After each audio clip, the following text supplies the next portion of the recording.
Okey, selamat petang. Saya ada mana ni? Saya ada dekat Jati Port Ali, okey. Untuk hari ni saya nak apa ni? Untuk petang ni saya nak buat special untuk geng-geng Jati Port Ali. Saya nak apa tu? Saya nak buat kari ayam. Kari ayam cicah dengan apa? Cicah dengan apa sedap ah? Makan dengan apa? Dengan ni dia roti kamak by Mak Ara, okey. Jadi roti kamak ni kalau saya buat nok Senesha saya boleh kipuh, okey. Bukan saya puh lah. Bukan saya pergi atur kat rumah tu, abang JT lah. Kalau saya nak atur boleh, saya kena jadi abang JT lah, okey. Kalau saya buat nok boleh tekan pick kau ni dekat akaun saya tag bawah ni, okey. Jadi kita tengoklah malam ni kari ni apa, kari tu sedap ke tak ke. Jadi saya buat boleh tengok video ni sampai habis, okey. Untuk petang ni kita boleh tengok ramai customer Port Ali naik bot untuk pusing Kuala Terengganu. Beginilah situasi atas Jati Port Ali sementara tunggu untuk naik bot. Beginilah suasana untuk waktu siang. Kegi saya akan bawa si awak untuk tengok pada waktu malam. Orang main jet ski pun ada. Tengok macam adik ni, baru umur berapa tahun tu, pandai dah bawa jet ski. Untuk malam ni saya nak bawa si awak untuk ronda Kuala Terengganu pada waktu malam. Abang-abang ni semua dari Penang. Saya ride dan tidur dekat Terengganu ni 3 hari 2 malam. Untuk checkpoint pertama, tim Port Ali akan bawa ke depan Masjid Kristal untuk ambil gambar kenangan. View malam memang lawa. Ni bookman Port Ali. Nama dia Toko rokok sebatang. Baru pun jadi lah. Rokok dah.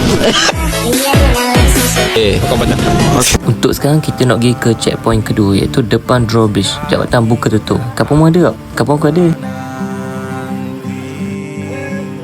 Tengok muka abang ni, happy sangat-sangat. Kan lagi bahagia, mari Terengganu happy lah. Hak mana orang dua hak duk happy tu, kena mari Terengganu kena mari Terengganu baru happy.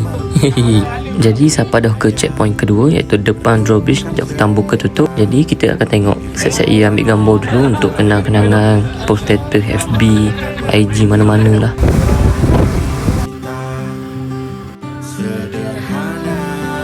Birthday to you, terang. Happy birthday to you. Abang-abang ni memang sporting. Ada birthday tu set kami nyanyi. Package ni pun Port Ali dan tim Port Ali buat untuk sambut birthday atau book. Jadi boleh request dan banyak-banyak package ada.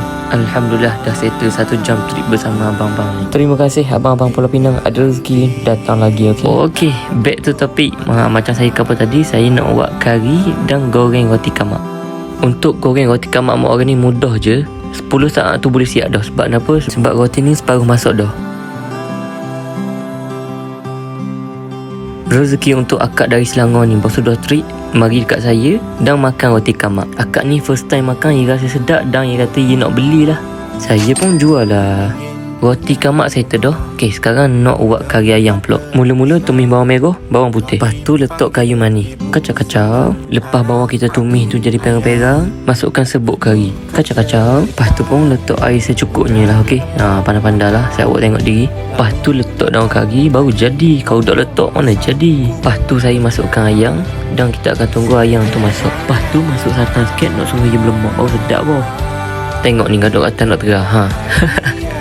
Kan kena orang panah. Belum nak bagi orang makan, baik kita rasa dulu. Kalau tak jadi kita tambah mula. Jadi barang ni. Jom kita makan sekali.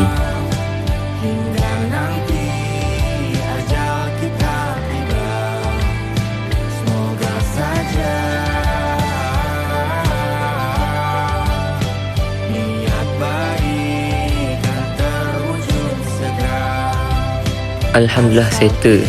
Dari petang sampai ke malam, hajat saya untuk masuk kat Jati Port Ali ni tercapai. Terima kasih Port Ali and the gang semua. Ada rezeki kita jumpa lagi. Bye. Assalamualaikum. Yakin semua indah, pejamkanlah mata padanya.